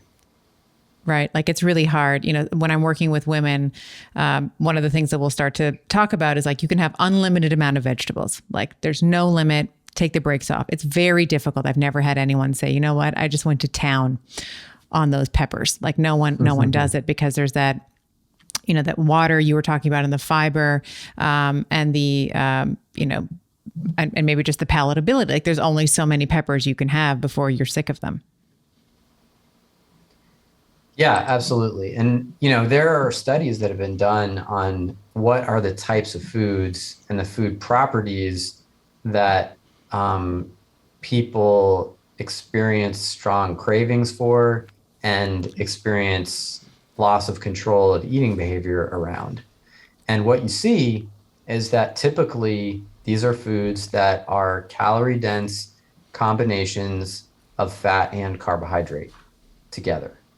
So you'll see the number one is chocolate. So that's the number one most commonly craved food. And below that, you're going to see things like baked goods, like brownies and cookies. You're going to Chips, see, crackers. yep, all the salty things. Yeah. snacks, French savory fries. snacks. Yeah. French fries. You're going to see Donuts, like even like pizza. it's what you're saying. It's the carb and the fat. It's like those bliss point, Exactly. like, you know, it's the fried donut in the oil, and then they put the icing and the sprinkles on it, you know, and hand it off to you. Like, those people have a hard time, myself included, resisting them because they're so damn good. That's right. And if you look at basically what these foods do, what they appear to do is cause a really high release of dopamine in the brain. Yeah. And dopamine drives motivation, it drives behavior, and it drives learning and habit formation. And so you consume these foods and it has an effect on your brain that's kind of like a mild version of smoking cigarettes or injecting heroin. And I don't know, that probably isn't a great analogy, because I don't want people to think that I'm saying that like eating a brownie is like shooting up heroin. Obviously there's a difference, and dopamine is released in response to healthy foods too. That's a normal brain process. But the more dopamine that's released, the higher the motivational state that's going to generate. And you're going to feel that as a craving and possibly loss of control over eating behavior. And there's going to be a decreased sense or sensation of fullness. Like you were saying, that satiety factor is much lower, right? So you have this higher dopamine release in response to these palatable foods, decreased sense of fullness, or, you know, coming up to satiety. And then you factor in, I mean, we haven't talked about it yet, but, you know, what we do know around with obese people is that they seem to have a higher reward release, like their dopaminergic release seems to be stronger than those who are not obese. And then there seems to be some element of leptin resistance. And you can correct me if I'm wrong on any of those, but it seems that there's more of a, even though that adiposity or that fat mass is higher and they have higher circulating levels of leptin, for whatever reason, the pickup in the pickup in the hypothalamus doesn't seem to be what it should be for the relative, percentage of fat mass. Yes. So this is there's a lot there. And I'm going to try not to give a lengthy response, but the interaction between reward system, the brain areas that regulate like craving and motivation, and obesity is pretty complicated. I think it is true that people who have, I mean, this is kind of obvious, but I think science is supporting it, that people who have a stronger reward response to food, so people who are more motivated by, calorie dense palatable foods, tend to gain more weight over time. But once you reach the obese state, it kind of starts changing your brain, and it has effects on your brain in terms of reward responses. And what you see in animal research, there's some really cool studies on this. It increases the reward response threshold. So basically, to put that a different way, animals aren't interested in rewards unless they're really good. So basically, like in an obese rat, they aren't going to be interested in eating a food or doing anything really unless it's really good, like unless it's more attractive than what a lean rat would need to do that same thing. So you can even put an electrode into their brain and allow them to self-stimulate their reward centers, and you actually have to jack up the voltage on that in the obese animals to get them to self-stimulate. Wow. So basically their reward system desensitizes. Yeah. And it's kind of, to think about this intuitively, it's like one of the things the reward system does is it prioritizes different rewards and behaviors. And so if you have a rat who's just like eating bland, boring food every day, like most rats in labs do, and then you start feeding it this delicious fattening food, which they do, they love the fattening food way more than their regular chow. It's like delicious to them. They get used to that. They don't want to go back to the old food, right? And their brain reorganizes such that that tastier food is the new normal. That is now like their baseline. And the old stuff is like chopped liver. The old food that's just like whole grains, they're not interested in that at all. You don't see the same reward response to it that you would see in a lean animal that's habituated to that food. I don't even see how I'm different than that lab rat, because after Christmas, I'm the exact same way. I have a hard time getting back on we have my husband is Italian, so we have the big lasagna and the porchetta and all the things. And after consuming those, I have to work to get back on my regular, chow of broccoli and chicken and all the kind of lean meats and whatever that I consume. It's harder for me too. Absolutely. And that is how it works. Your brain gets to a kind of new normal in terms of the value of the reward that it expects.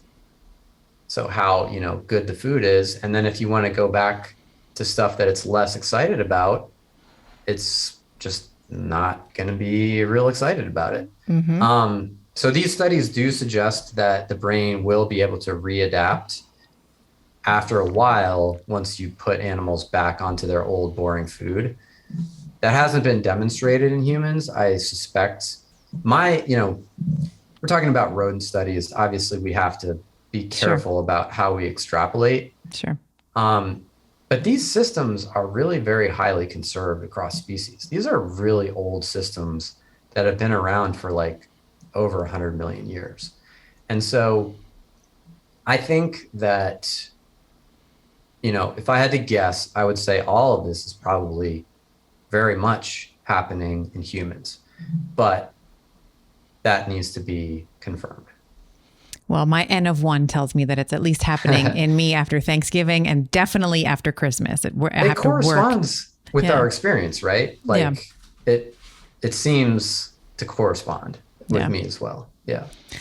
So I guess my question here, I know that we're running a little bit over time, but this is just so fascinating. I have so many more questions, and I don't think we're going to get to all the topics that I've prepared today. But I guess the big overall question is, how do we circumnavigate? So how do we, if you have someone who, I counsel so many women, perimenopausal in particular, that are like, listen, what worked for me in my 20s no longer works for me in my 40s, right? And you mentioned interestingly before, that we sort of used to, prior to sort of modern industrialization, modern society, that we would reach our weight sort of like at peak reproduction, and then it would kind of drop off from there. And we talked about like maybe it's a bit more because there's sarcopenic, considerations there as well.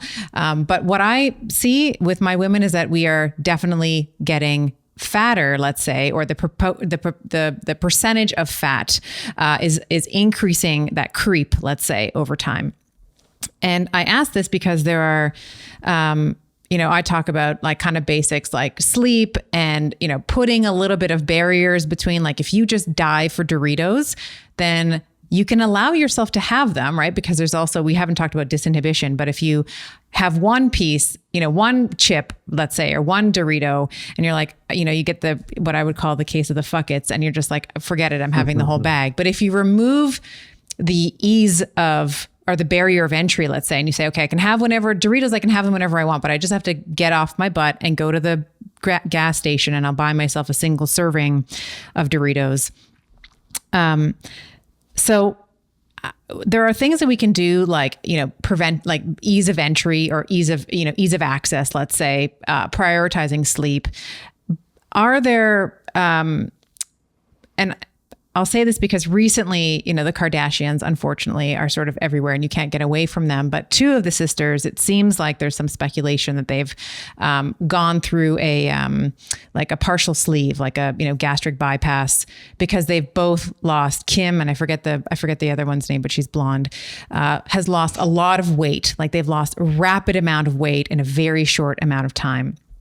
And while they weren't obese to begin with, and maybe it's, kind of a, for whatever their lifestyle and their branding and whatever, what are some of the solutions that we might consider if we are obese and if an individual is listening and they are obese, or they have a sister or an uncle or whatever, whoever is obese? What are some of the things that are available to them? Is it bypass surgery? Is it gastric bypass surgery, partial or full sleeves? Is it just the prioritizing of sleep and barriers of entry, or is it really a combination of both? Like, how do we want to approach this, maybe as a whole, and if you can, to the individual, if it's possible? Yeah, so I'm going to start off with the Kardashians, because I think this kind of is a good segue. So I know nothing about the Kardashians, but one thing that has changed recently in terms of the tools that are available for a wealthy person like them to lose weight is the availability of these new weight loss drugs, the GLP-1 receptor agonists. And these include Wegovy, which is the brand name for the drug semaglutide, and that's what I know. Yeah. Mounjaro, which is the brand name for the drug tirzepatide. They're very similar drugs, but they work really well. And so I don't think that any of the Kardashians probably would medically qualify, but I mean, if you've got enough money, you could probably get your hands on it. And so, I mean, I would say that's a very good contender. I have no idea.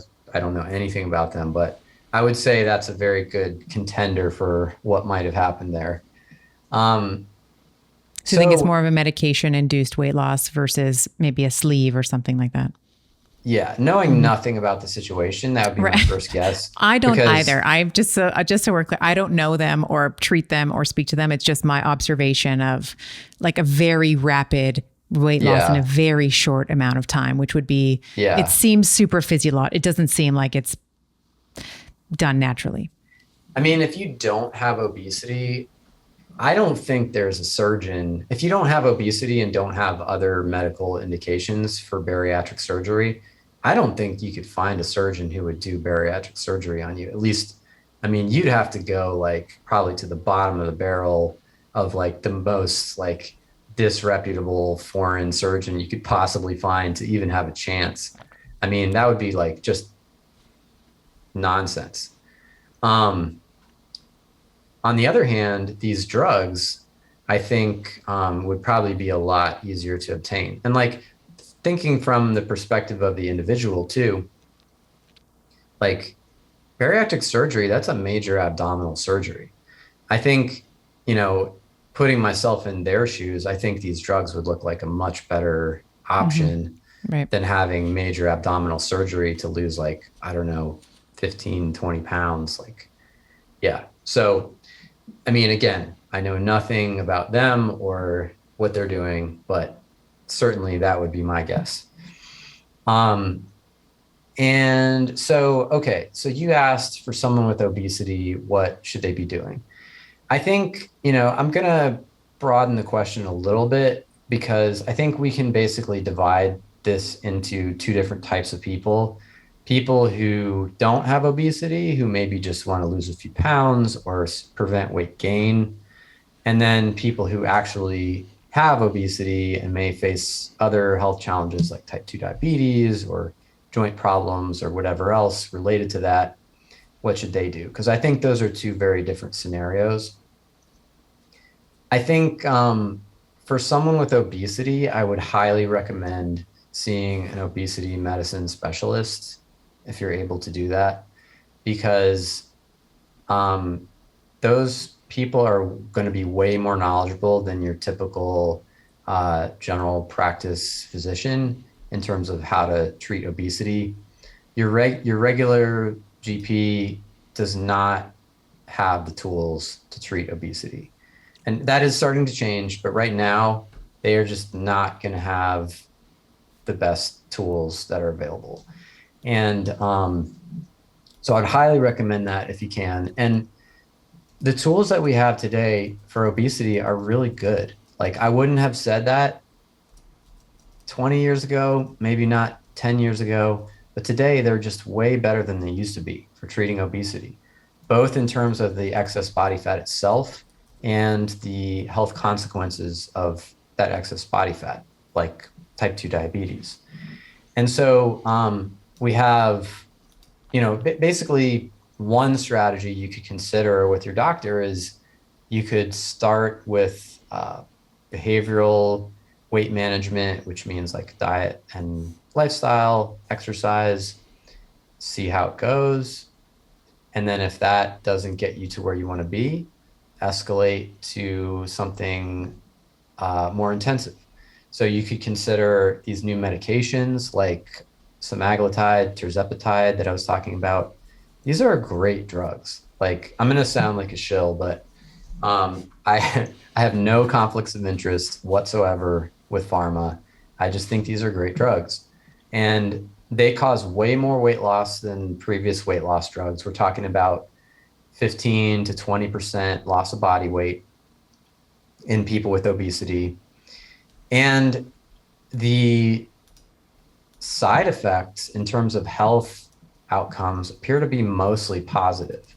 They reduce cardiovascular events. They greatly reduce the risk of developing diabetes. They help control blood sugars in people with existing diabetes or who might have prediabetes. They can even, in some cases, put diabetes into remission. So these are, and in terms of the risk, like they don't appear to increase cancer risk. Like they reduce all-cause mortality in people with type 2 diabetes. So in other words, overall risk of dying is reduced. So like the safety profile looks really good.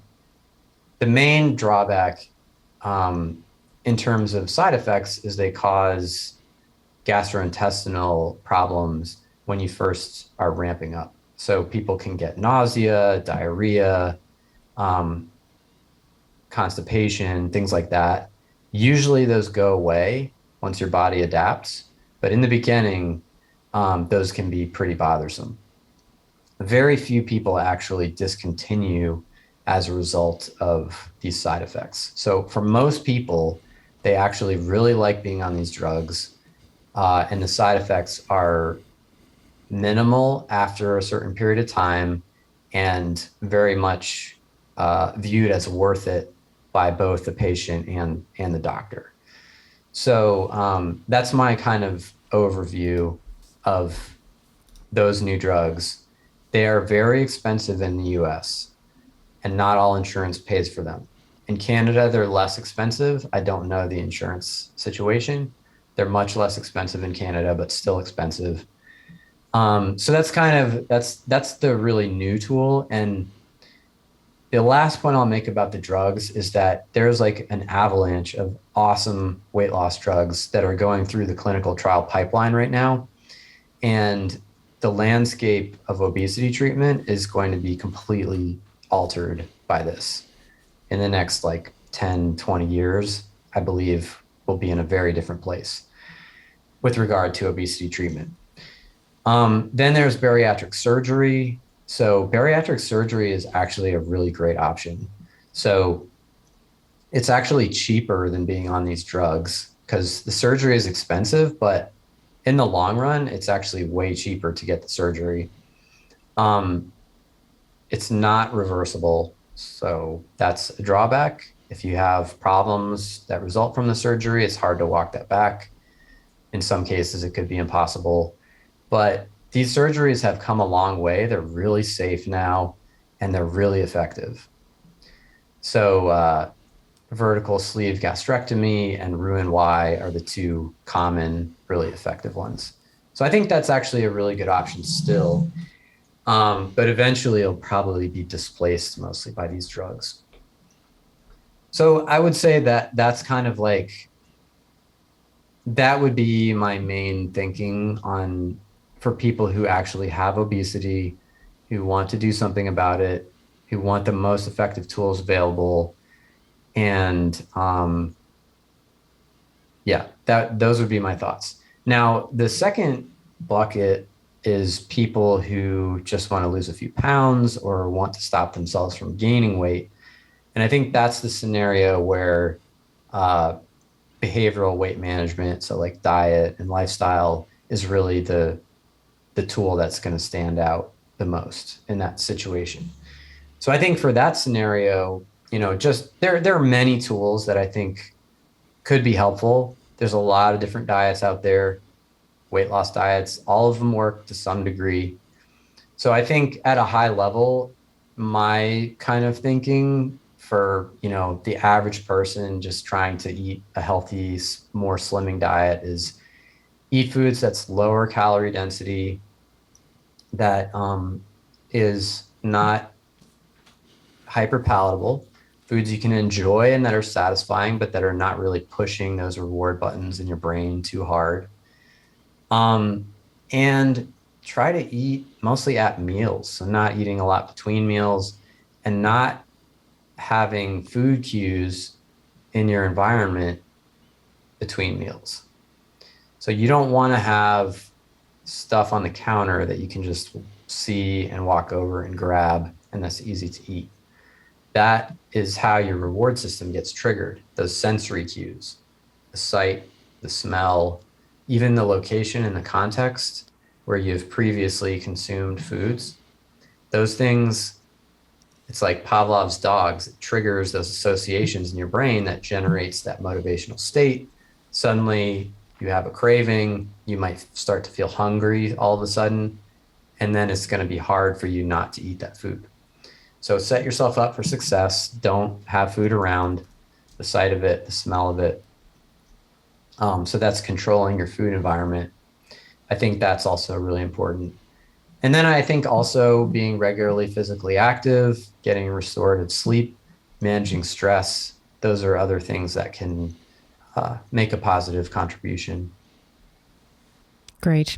I want to do a bit of a hard left here, and I want to talk about your service or some of we talked about this at the beginning of the top of the hour around your, we'll say, empirical approach to evaluating science. Even on this conversation, I've been fact checked a couple of times, which I appreciate and I welcome. I want to talk a little bit about red pen reviews, which is something that you have started. Can you tell us a little bit about what that is, what the intention is of reviewing some of the books and some of the, we'll say, diet books and shall I say misinformation sometimes, disinformation sometimes, that we can see that I think also causes a lot of confusion. Like we've been talking about some of the neurobiological mechanisms and societal and cultural shifts over time. But I think that one of the other things that makes things incredibly difficult for people is they hear, let's say in the online space, on the Instagrams and the Facebooks and the whatever other mediums, we have a lot of people saying very different things. Plants are good, plants are bad. Fats are good, fats are bad. Carbs are good, carbs are bad. Protein's good, protein's bad. At longevity, we need, in the longevity space, we need to restrict protein, but in order to build muscle, we need, so there's all these different sort of opposing thoughts, opposing diets. So tell us a little bit about Red Pen Reviews and what your sort of intention and aim is around it. Yeah, so Red Pen Reviews is a nonprofit organization that publishes the most informative, consistent, and unbiased reviews of popular nutrition books available. So essentially, I think many people, certainly including myself, are frustrated by the conflicting claims about nutrition in the popular literature. And many people, including me, find it hard to sort fact from fiction sometimes. You can be reading a book, it sounds really compelling, and then the next week somebody shows you a study and you're like, oh wow, that was garbage, and I just believed it because this person told a nice story. And like, what are you going to do to evaluate that? Are you going to go back and check all the citations in the book and do scientific literature searches for every book that every person in this country reads? No, people don't do that. So that's our job. That's what we do. We look at the citations, we do scientific literature searches, and most importantly, we have a specific structured review method that gives books numerical scores on scientific accuracy, reference accuracy, and healthfulness. So we have a structured semi-quantitative method that is applied to books by experts in nutrition or a related field of science. And those books are numerically scored using a defined and consistent method. And then the output is in terms that are really easy for people to understand on the review page. So you land on the review page. The first thing you see, and by the way, website is redpenreviews.org. You land on a review page. First thing you see is an image of the book cover, and right next to it are score bars that give the book its overall score, and then the sub-scores of scientific accuracy, reference accuracy, and healthfulness. So you could literally land on a review page, and in less than 5 seconds, you would have extremely valuable information about the information quality of that book. And so, you think about this, like, I'm hyping my own thing, but I think this is literally true, that what we're doing is just far superior to the alternatives. You think about it, like, if you want to figure out whether a book is worth reading, what are you going to do? Like, you might do an internet search for book reviews. You're going to find Amazon reviews. Those are basically garbage. They're not informative at all. If you look at any book, regardless of how far out it is, if it's popular, it's going to have between 4 and 5 stars, almost guaranteed. And you can find other reviews, like you might find some through major news organizations like New York Times, The Atlantic. Usually those are not written by experts. They're usually written by journalists. Rarely do they check a single citation in those types of reviews. It's kind of crazy to say that out loud, but that is a fact. And they're not doing scientific literature searches. And it's not true skeptical evaluation of that information. It's more like how am I intuitively reacting to this? And so there's just, and even book reviews that are done that are higher quality than that, like maybe an expert would write it, maybe they would check a few citations. Those are a slim minority, but even in those cases, they're not applying a consistent method. So you can't compare one book to another. So you couldn't say like, okay, well, this person thought book A was garbage, or was not very good, and then they reviewed book B, or I found another review somewhere else for book B that said it was good. That's not an apples to apples comparison because they didn't use the same review method, right? Whereas our method is always apples to apples. So you can come to our website and you can say, well, book A got a scientific accuracy score of 50%. Book B got a scientific accuracy score of 80%. That's an apples to apples comparison because it was judged in the same way. So you can say with confidence that book B is more scientifically accurate than book A. So just in many ways across the board, our method is just better than anything else that's available. And I describe the popular nutrition sphere as an exploding volcano of nonsense. And I think that's kind of an uncharitable way to describe it, but I think it's just highly variable. Like some stuff is great information, some stuff is terrible information, and it can be really hard to sort through that. So we're trying to help people sort through that. And we're even thinking bigger than that. We want to change the whole incentive structure for the publishing industry such that authors and publishers don't want to support misinformation anymore. They know that they will be rewarded for accurate information and that they will lose sales for inaccurate information and hype and hyperbole and whatever. So we're trying to completely, in the long run, trying to completely reshape the health information environment so that the public can get better information and ultimately make better health-related decisions. I think this is so important because I hear this all the time from people who've said, but so-and-so thinks this, and that that contradicts what some other doctor or some other physician or practitioner has said. In reviewing some of these books, let's say the volcano of nonsense, what have been some of your observations? Have there been, let's say, books that you started off saying this is going to be complete nonsense, and then going through it was like, oh, there's actually quite a solid argument here, or the reverse, maybe thinking that there was a lot of, let's say, scientific validity or justification for a certain type of eating or way or diet or whatever the author was claiming, and then once you dug into, let's say, the citations and the literature and the accuracy, found that it was not the case. Yeah, there have been some surprises. I mean, I would say in general, I usually books don't score as well as I think they're going to. So, like, I think there is some degree of misrepresentation and exaggeration in most health and nutrition books. And I think we just kind of accept that even a good book is going to do some of that. And that's just kind of how it goes. So our method doesn't play that. And so it shows up in the score. So that's kind of like the high level, but there are some where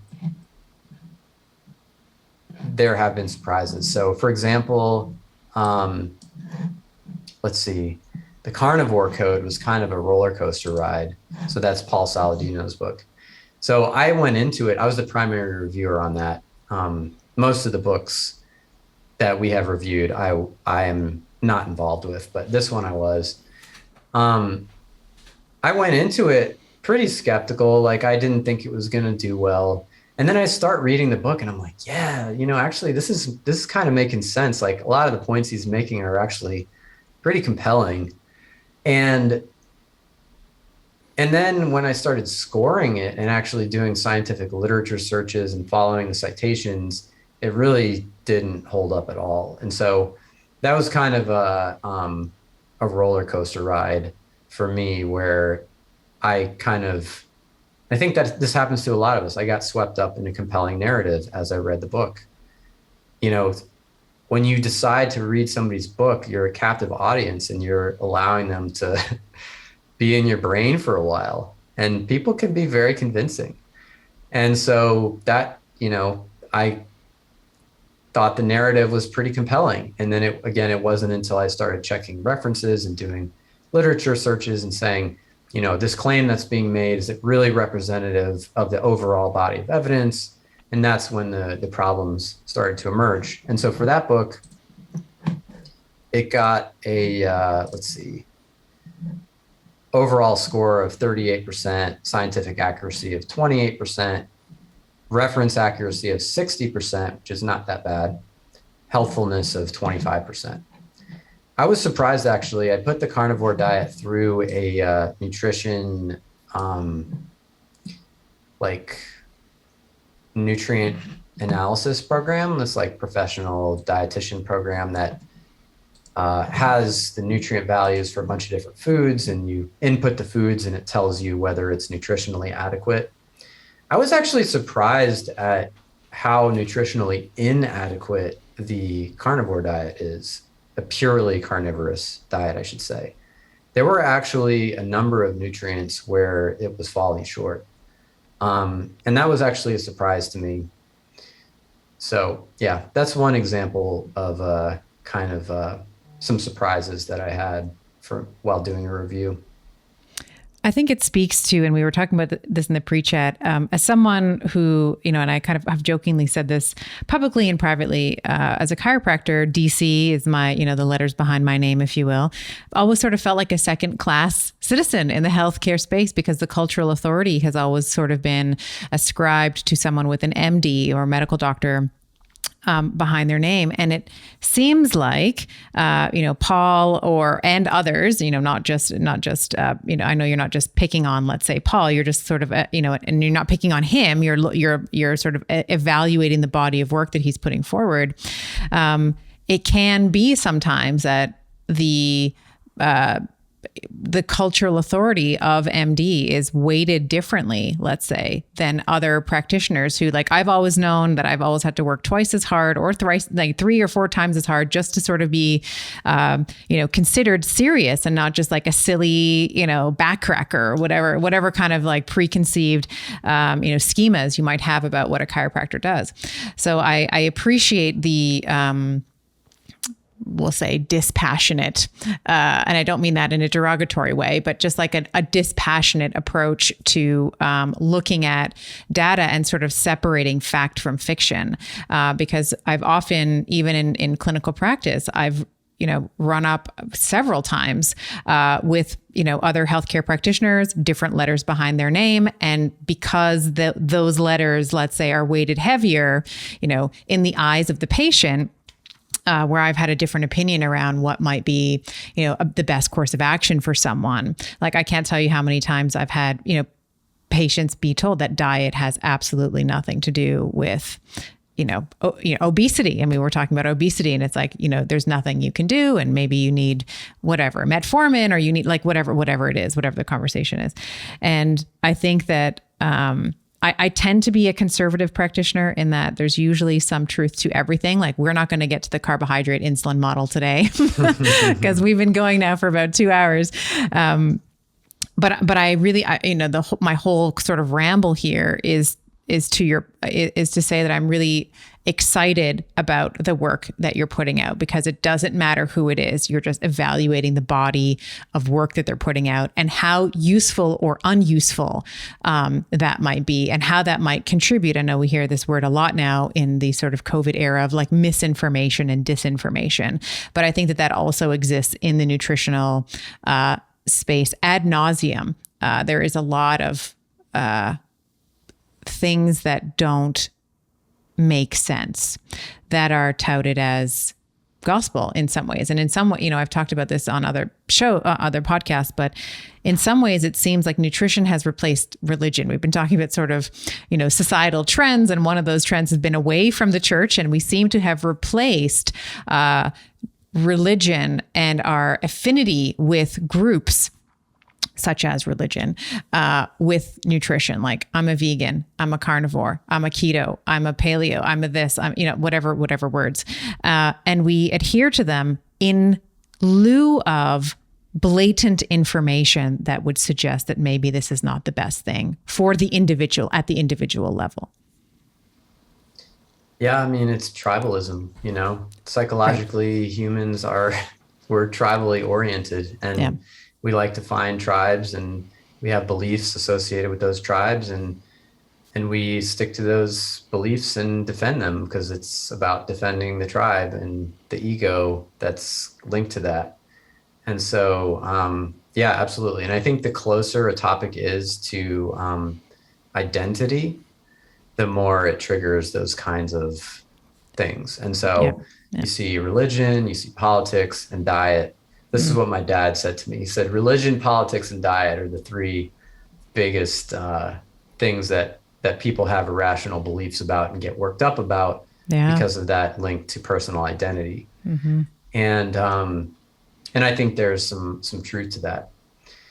And yeah, to touch on a point that you mentioned earlier, and that we briefly talked about prior to the interview, was, the degree that a person has is not, in our experience, well correlated with the quality of their information. So, we have a limited sample size right now. We have 15 books up. So I think as we get more books, we'll be able to say this with greater confidence. But what I can say at a minimum is that having a PhD, even being a actual respected researcher at a top research institution, does not guarantee that your book is evidence-based. Mm-hmm. And that's a sad thing to say, but that is true. Having an MD does not guarantee that your book is evidence-based. Also sad, but true. And, people with PhDs and MDs are humans, and they respond to the same incentives as everybody else. And I think if I were to say, I think there probably is some correlation. I think on average, probably books written by PhDs and MDs tend to be better, but it's not at all a reliable indicator in our experience. Well, we will make sure that redpinreviews.org is in the show notes. And this is accessible for everybody, or do you have to have a paid membership in order to access the information? It is 100% free to everyone. Yeah, redpinreviews.org. We don't hold anything back. We do greatly appreciate donations. And even just, if you want to help, you can just share the information. If you find it useful, just send it out to your friends. We also, for anyone with a master's degree or higher in nutrition or a relevant field of expertise, we would, if you're interested, we would love to consider you as a reviewer. We're always looking for new reviewers so we can expand our impact. Beautiful. All right. I'll have all of that in the show notes. This has been so wonderful. I have enjoyed every moment of this. Thank you so much for the nuance that you've brought to this conversation. And I hope that this really, I know this will really help. We have a lot of clinicians that listen to the show, and then, sort of the demographic is largely female, tends to be in, sort of those perimenopausal years where they're trying to figure out, what was working in their 20s, no longer working in their 40s and 50s. And I think that this brings a lot of, context into what we're up against. The book, of course, I'll have it in the show notes, and the Amazon link, The Hungry Brain: Outsmarting the Instincts That Make Us Overeat, and available, I'm assuming, anywhere that books are sold. We're finding this in Barnes and Nobles and all the places across any bookstores and online. Amazon, Barnes and Noble, pretty much any major bookseller should still have it available. Thank you so much for your time today. Okay, thank you for having me. All right. If you enjoyed that conversation, you are going to love the next video that I have queued up for you. We are going to be talking about eating for energy, mental clarity, and weight loss. It's right there. Manufacturers feed us so many lies. And it's not just the manufacturers. The government is telling us to do that because the government is lobbied by the manufacturers.